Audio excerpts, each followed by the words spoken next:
There is an undocumented phenomenon known to night shift warehouse workers, security guards, and late-night highway drivers called the sensory drift. It occurs when your eyes look at the same repeating pattern for too many hours without a break.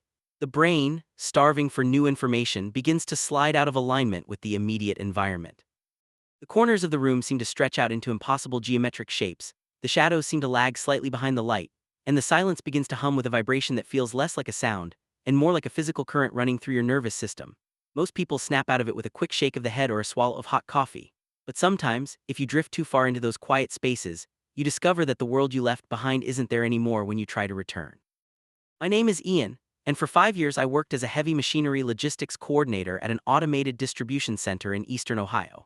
The facility was immense, a concrete monolith measuring over 1 million square feet, containing miles of high-density storage racks that stretched 5 stories into the air.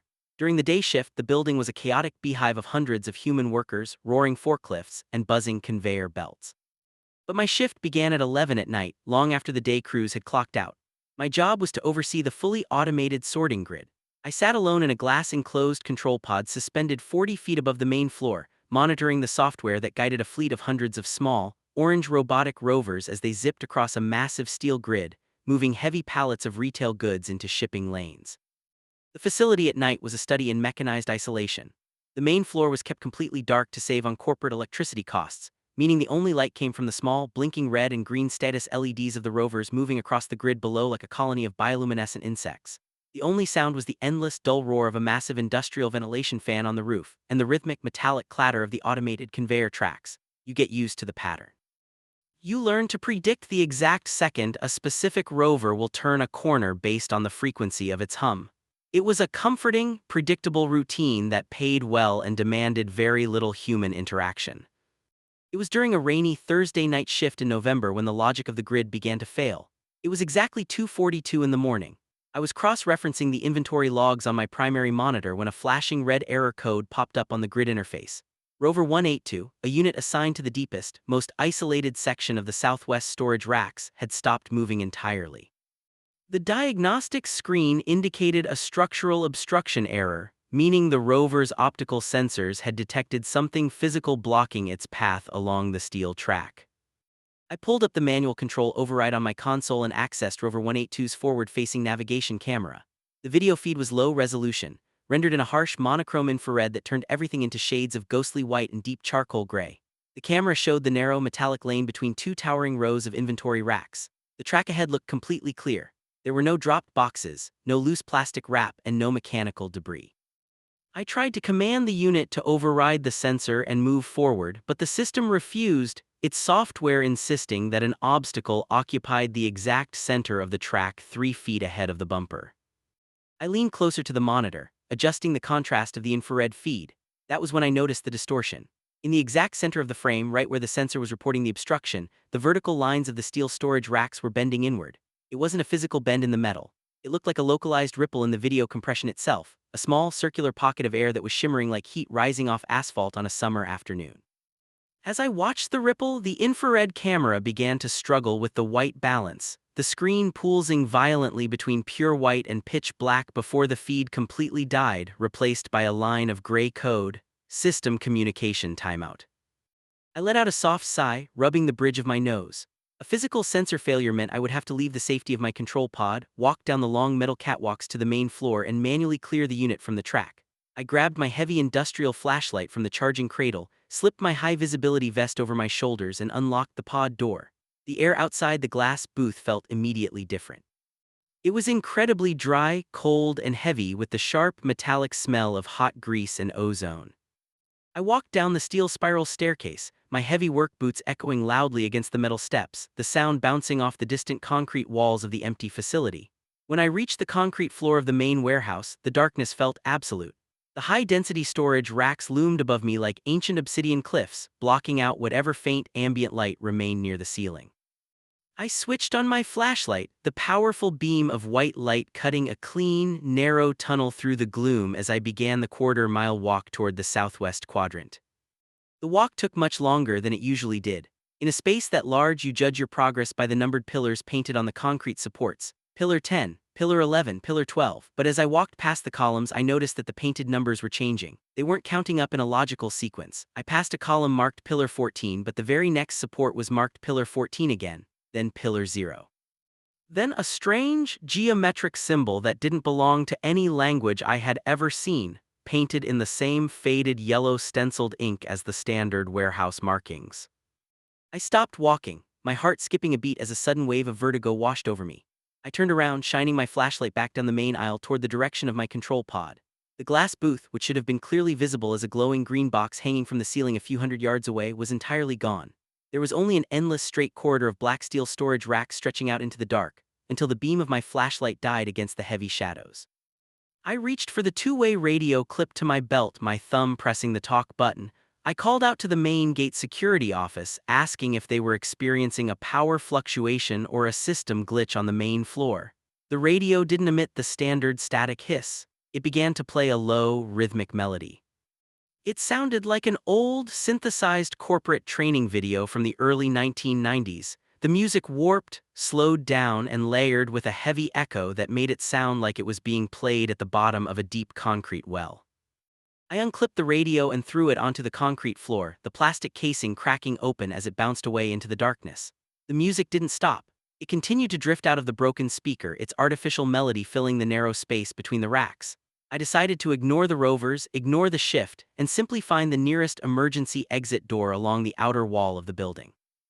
Every square foot of the warehouse was bordered by concrete walls outfitted with bright red, illuminated exit signs. If I just walked in a straight line perpendicular to the storage rows, I would eventually hit a wall. I turned left, stepping into the narrow lane between racks 64 and 65. The space was barely wide enough for a person to walk comfortably, the towering shelves above packed with massive wooden pallets of sealed cardboard boxes. As I walked, I kept the beam of my flashlight focused on the floor ahead, looking for the yellow safety lines that marked the pedestrian walkways. But the concrete beneath my feet was changing. It was no longer the smooth, polished industrial concrete of a modern distribution center. It was rough, porous, and covered in a fine layer of white powder that looked exactly like pulverized drywall dust. The corridor didn't end. I walked for over 20 minutes, passing hundreds of identical shelving units, but the outer concrete wall never appeared. The rows of inventory didn't stop. In fact, they seemed to be growing taller. I tilted my flashlight beam upward, looking for the ceiling structure and the ventilation ducts 40 feet above. The light didn't hit the roof. The steel racks just continued to climb upward into the dark, stretching out beyond the reach of my beam, appearing to go on for miles into an impossible vertical abyss. Suddenly my flashlight beam caught something orange resting on the track 50 feet ahead of me. It was rover 182. The small robotic unit was sitting perfectly still in the center of the lane, its orange plastic housing covered in a thick layer of that same white drywall dust. Its status lights were completely dead, but its forward-facing navigation lens was slowly, mechanically rotating from left to right, as if it was still trying to scan the empty air for an obstruction. I walked up to the unit, dropping to one knee to check the manual power switch on the undercarriage. As I reached out my hand, I noticed that the boxes on the pallets directly adjacent to the rover were wrong. They weren't standard commercial freight.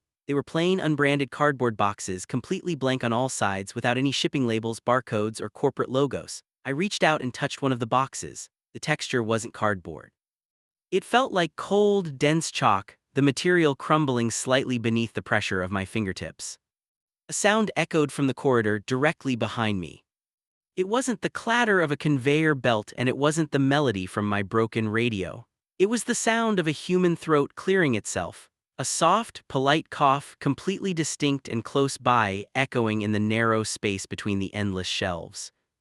I spun around, my flashlight beam cutting a wild arc through the dark, my breath freezing in my chest. Standing exactly 30 feet away from me, positioned right in the center of the narrow aisle, was a man. He was wearing the exact same uniform as me, a blue denim shirt, heavy work pants, and a bright yellow high-visibility vest. He was standing perfectly straight, his arms hanging limp at his sides, his head tilted slightly to the right. I raised the flashlight beam to look at his face, expecting to see one of the day shift supervisors or a security guard who had come down to look for me. The light hit his head. He didn't have a face.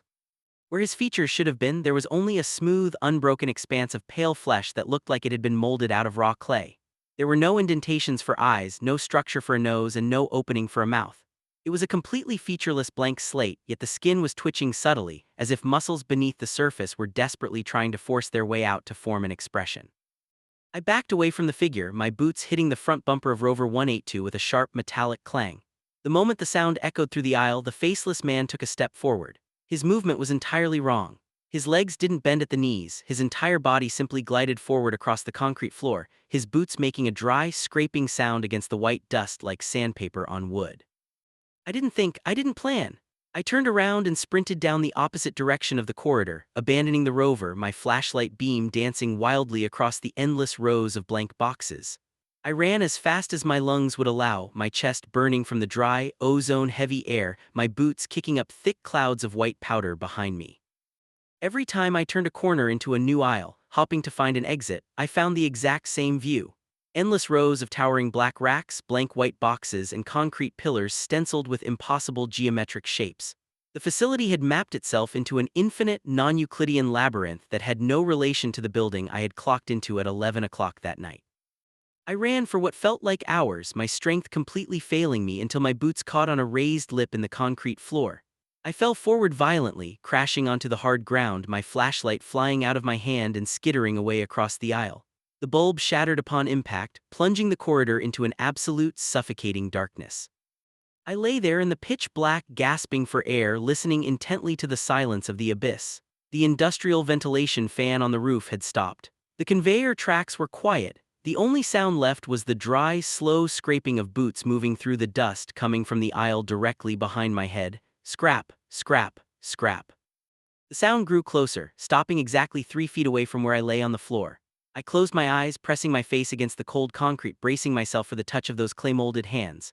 The air above me turned intensely cold, smelling faintly of old paper and dust. A voice whispered through the dark. It didn't come from a mouth, it echoed directly inside the structure of my own ears, rendering a sentence in a flat, synthesized corporate monotone. Shift complete. Please log out of your terminal. When I finally opened my eyes, the darkness was gone. I was sitting upright in my chair inside the glass control pod. The primary monitor in front of me was bright green, showing the standard automated grid interface. Rover 182 was moving smoothly across the screen, its status icon a healthy, reassuring green. The digital clock on the wall read exactly 6 o'clock in the morning. The morning shift crew was already walking through the main gates below, their loud voices and laughter drifting up through the floor joints. My shift was over. I stood up, my legs trembling from a deep physical exhaustion that didn't make any sense if I had just been sitting in a chair all night. I walked out of the facility, drove home in the morning light, and never went back for my next shift. I sent a formal resignation letter to the corporate office, stating that the long hours were no longer compatible with my health. I took a job at an open-air agricultural market, spending my days in wide, sunny fields where there are no walls, no ceiling structures, and no patterns to track. I thought I had managed to pull myself out of the drift. I thought I was back in the real world for good. But 3 days ago, I noticed something strange about the walls of my new apartment. I was sitting on my couch when my eyes caught the edge of the baseboards near the hallway entrance. The stippled texture of the drywall didn't look right. It looked incredibly smooth, uniform, and completely blank. I walked over and touched the wall. A small, circular pocket of the surface crumbled away beneath my finger like dense, white chalk, leaving a fine layer of powder on my skin. And yesterday morning, when I checked my mailbox, there were no letters, no bills, and no advertisements. There was only a single small cardboard box, completely blank on all sides without a shipping label or a name.